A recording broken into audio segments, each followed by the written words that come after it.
Hey, what's up, everybody? It's Charles Saban. So I'm going to welcome you guys to another episode of the Dreamers Pro Show, where we cover everything from sports, hot topics, classic debates, entertainment, and we give you guys a fresh perspective on things and how we see them. And today we got a pretty interesting show. But before we get into it, please make sure you like the video and subscribe to the channel. Also, if you're not following the Dreamers Pro podcast, we have that pinned in the comment section below. If you want today's full show before it drops on YouTube, you can listen to it for free on Spotify and Apple Music or iTunes.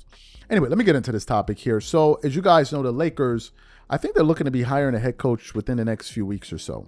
As you guys know, they fired Darvin Ham, which is a very, very controversial position, which a lot of people in media were against. People like voices like Shannon Sharp, Stephen A. Smith, Byron Scott, I think Keyshawn Johnson, I think Kendrick Perkins. So many people were against the Lakers' decision to do that. But nevertheless, that is what they have done. They have fired Darvin Ham in just his second season with the team. And with firing him, because we know that the players didn't want him and they all threw him under the bus, the question now becomes, who are the Lakers going to hire now, right? Who are they going to hire now?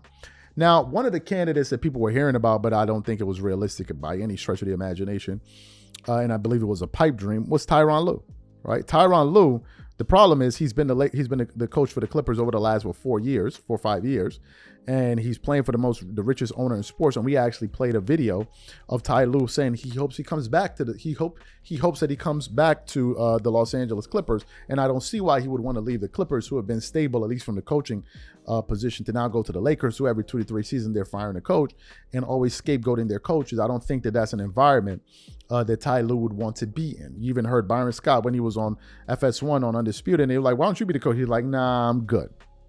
So they're going through the coaching search. They're throwing out Mark Jackson's name, but I don't think that's going to get any traction. But one of the names we've been hearing on a reoccurring basis is J.J. Redick. Now, J.J. Redick, as you guys know, is a former NBA player, former sharpshooter, played at Duke, but also he has a podcast with LeBron James called Mind the Game. Now, what is interesting about their podcast is that all they do is talk about basketball predominantly in the X's and O's. Essentially, they're just talking about coaching. That's essentially what the podcast is. So there's been this kind of conversation that's been taking place between these two gentlemen. So when we heard that he could potentially be a candidate to secure the job, the Lakers head coaching job, it sent out a bag of mixed feelings. And one of those people that seems to be against this idea, that vehemently pushed back on the notion that the Lakers should go out there and hire J.J. Redick, is Rachel Nichols. And I just came across an article this morning where she essentially said that Rachel Nichols says it would be madness for the Lakers to hire J.J. Redick as their head coach. So that's the article in the comments that we want to focus in on today. But before we even get into that, this video is brought to you by a brand new sponsor, Game Time, who's the official sponsor of today's show. Game Time Tickets is an authorized ticket marketplace of the NBA, which makes getting playoff tickets faster and easier than ever. For example, I am super excited about the games between the Denver Nuggets and the Minnesota Timberwolves this week. With Game Time Tickets, I can easily pick the best tickets for me. I love that I can choose between different deals. I have the option to select the cheaper deal, the best option deal, or my favorite, the flash deal. The flash deal gives me the option to find discounts that I can only find on Game Time. Once I select the ticket I want, I can view my seat. And it's not just restricted to the NBA. I can also look for the best ticket deals for other sports like football, baseball, or concerts, or comedy or theater shows. Included in my purchase, I also have a 24-hour return guarantee, a lowest price guarantee, event cancellation protection. So take the guesswork out of buying NBA tickets with Game Time. Download the Game Time app, create an account, and use code CLNS for $20 off your first purchase. Again, create an account and redeem code CLNS for $20 off. And remember, whenever you support this sponsor, you're supporting this channel.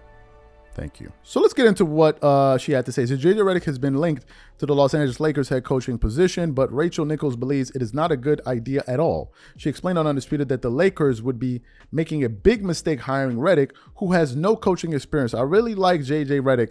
I think he does know the game. All the stuff we say about him with the X's and O's is true. He's got a great mind for seeing how basketball games unfold. I appreciate the contributions he could make. So let's just take him out of anyone's personal feelings out of it. If you just on the surface, and I'm going to think about putting a guy who has never coached at any level in charge of a team with championship aspirations, 2 elite players in one of the most competitive conference environments we have seen in a very long time in this league, that would just seem like madness, right?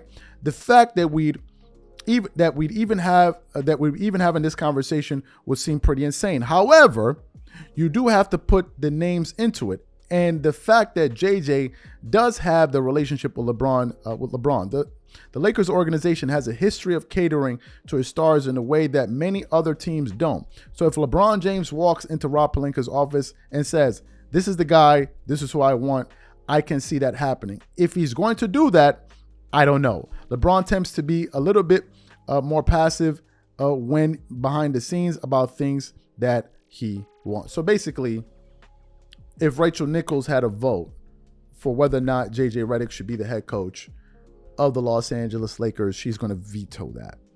What are my thoughts? First of all, she makes some good points. I want to talk about this from a macro standpoint.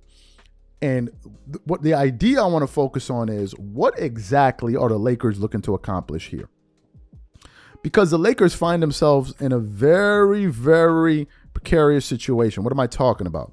You have a star in LeBron James who's not going to be playing forever. He's going to retire probably in the next 2 to 3 seasons maximum.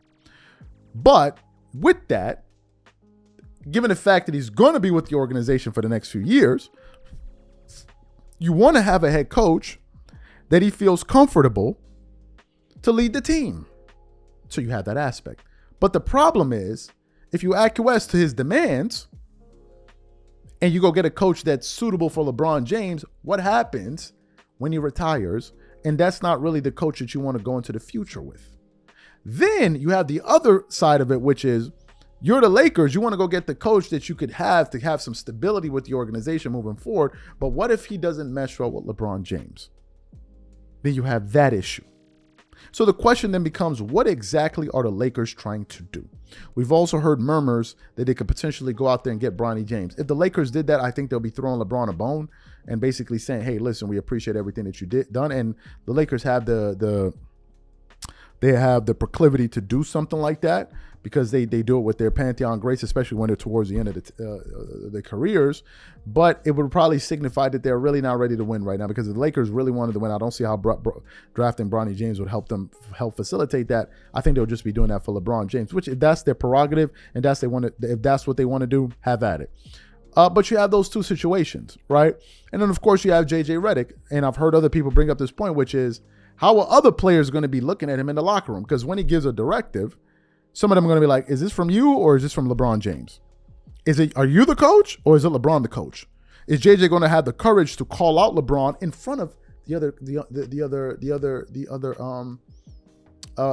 players on the roster? Because that's also going to help his credibility. If he's not, they're going to be looking at him sideways. A Tyronn Lue would, but Tyronn Lue is not on the market. So the Lakers, listen, I don't know what the hell they're going to do. We're all going to be sitting back here with our popcorn waiting to see whoever they hire, and then we're all going to talk about it. So what I want to know from you guys, what do you think about today's show? What do you think about what Rachel Nichols had to say? Whatever you guys think, please leave your thoughts in the comments, and we catch you on the next show. Peace.